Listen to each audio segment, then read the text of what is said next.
Bom, nós vamos conversar agora com o professor Gustavo Cunha Mello. Ele é especialista em gerenciamento de riscos e conversa com a gente neste momento. Professor Gustavo, muito boa tarde para você. Obrigada por atender ao Band News TV. Eu gostaria que você fizesse uma avaliação. Tem muita informação de que o prédio tinha problemas de vistoria, não tinha mais o elevador e que ele poderia então estar em risco iminente. Como que você, que é um especialista, avalia essa situação? Boa tarde, Fabiana. Era uma tragédia anunciada, inclusive a entrevista do padre, o próprio bombeiro já tinha feito um relato sobre o risco da edificação em 2015 e o padre da igreja vizinha que foi destruída em grande parte também pelo incêndio, era uma tragédia anunciada, quer dizer, você tem ali uma edificação abandonada há muito tempo, e aí abandonada vamos entender que falta de manutenção, falta de, eventualmente, ter de água para combate ao incêndio, falta dos sistemas profissionais adequados para combater o incêndio e pelo menos fazer com que a edificação não venha a colapso, o que aconteceu em pouco mais, em aproximadamente uma hora, o que é um absurdo, permitindo que as pessoas evacuem o edifício, né? Esses sistemas protecionais são completamente inexistentes, né? As pessoas invadiram um prédio abandonado, correndo muito risco de vida. Gustavo, isso é uma coisa que você colocou e eu fiquei pensando ao longo dessa cobertura toda. O prédio começou o incêndio no 5º andar. Muito rapidamente já tinha chama no prédio inteiro e em uma hora o prédio colapsou e desabou. Não é normal um prédio que está incendiando, um prédio com normas, que seguem as normas de segurança, que tem toda a documentação correta, não é normal colapsar desse jeito em uma hora somente, é isso? Não é normal. A gente tem que entender o seguinte: primeiro, esse prédio é uma construção muito antiga que foi entregue em 1968, portanto anterior ao Código de Obras, que se deu na cidade de São Paulo em 1975, 1976.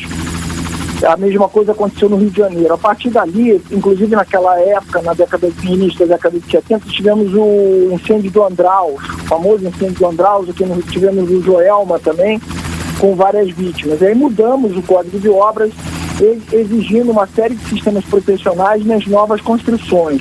O prédio era anterior a isso, ainda que tenha sofrido um retrofit, a sua escada, por exemplo, para evacuação de incêndio, ela provavelmente não tinha porta-fogo.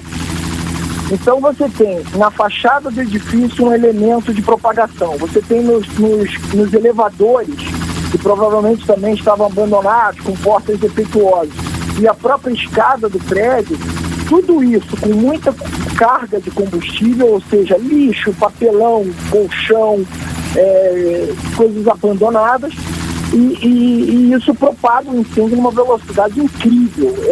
Isso não é comum nos edifícios que sofrem manutenção e que estão de acordo com o Código de Obras e com as normas do Corpo de Bombeiros.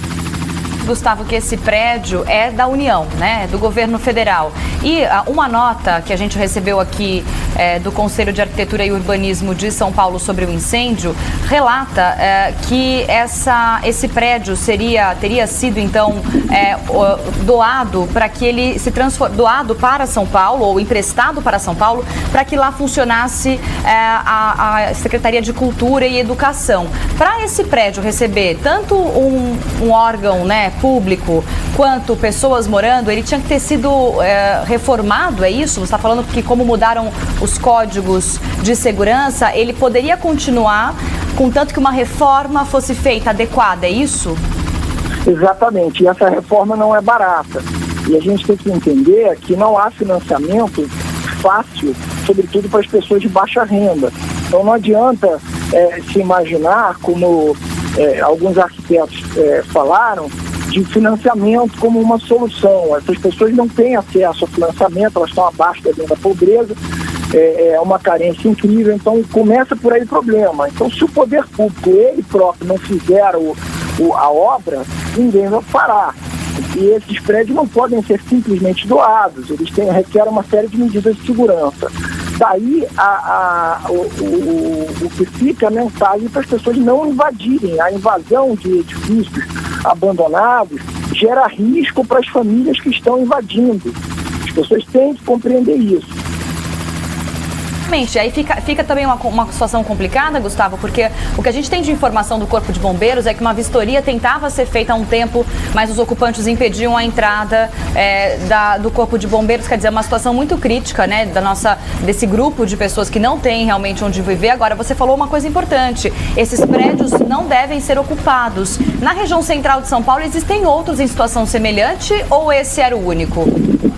Não, existem vários, não só em São Paulo, como no Rio de Janeiro e as grandes capitais. Então, a situação fundiária no Brasil e o caos que a gente vive de pessoas carentes sem ter onde morar é claro e óbvio a todos. Né? Há que o poder público tomar uma decisão e investir adequadamente numa solução para esse problema.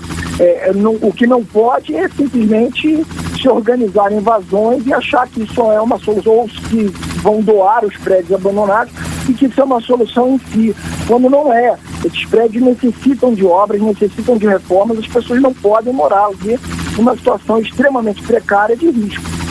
Gustavo, você que é especialista em gerenciamento de riscos, conversando com a gente ao vivo aqui no Band News, outros prédios, outras edificações vizinhas desse prédio que desabou também foram interditadas pela Defesa Civil agora, com rachaduras, parte da igreja também foi destruída. Qual é a possibilidade desse desabamento ter de fato afetado outros prédios vizinhos? Isso é um risco de fato disso ter acontecido? Sim, um risco claríssimo e é bem provável que tenha acontecido. Já se percebe a fachada dos prédios a 10 metros de distância do outro lado da rua foram afetadas, materiais derreteram, quer dizer, o calor foi tão grande do incêndio, tão grande, e aí a gente está falando de mais de 700 graus Celsius, chegando a 1000 graus Celsius provavelmente, porque em muito pouco tempo ele se irradiou para as vizinhanças, com um prédio com material combustível, e a gente está falando aí de janelas com frisos de madeira, plásticos, etc., que ficam na fachada. Os prédios derreteram e que foram prejudicados. É óbvio que o que a gente vai observar aí é esses prédios da vizinhança lutando para consertar seus prejuízos, e isso vai provavelmente voltar na justiça de alguma forma contra o poder público e aí o governo federal, o proprietário dessa edificação abandonada, porque ele é sim responsável por indenizar a vizinhança e os danos causados à vizinhança. Agora, Gustavo, uma outra informação importante que eu acho legal, você que trabalha com gerenciamento de risco, contar um pouco pra gente a visão do capitão Marcos Palumbo do Corpo de Bombeiros. Ele informou que o elevador desse prédio tombado em 1992, os elevadores já não existiam mais. Então, no espaço dos elevadores ficou uma grande coluna, o que acabou facilitando a passagem da fumaça como uma verdadeira chaminé e o espalhamento, o espalhar-se das chamas por todos os andares muito rapidamente. Quer dizer, esse fato de já não ter algumas partes do prédio, né, algumas partes retiradas, também implica um risco maior de estar usando este edifício, né? Claro, o risco até de queda de crianças e pessoas no fosso do elevador. Um prédio de 20 andares, com 2 subsolos, eram 22, com 11 mil metros de construção. E não há dúvida, o capitão do Corpo de Bombeiros está correto. Esse fosso serviu provavelmente com muito entulho e lixo depositado nele, serviu como um propagador do incêndio, assim como a fachada e assim como que também tinham peças faltantes. Em fotos anteriores ao incêndio se observa várias esquadrias e vidros que foram retirados, e também a própria escada em si.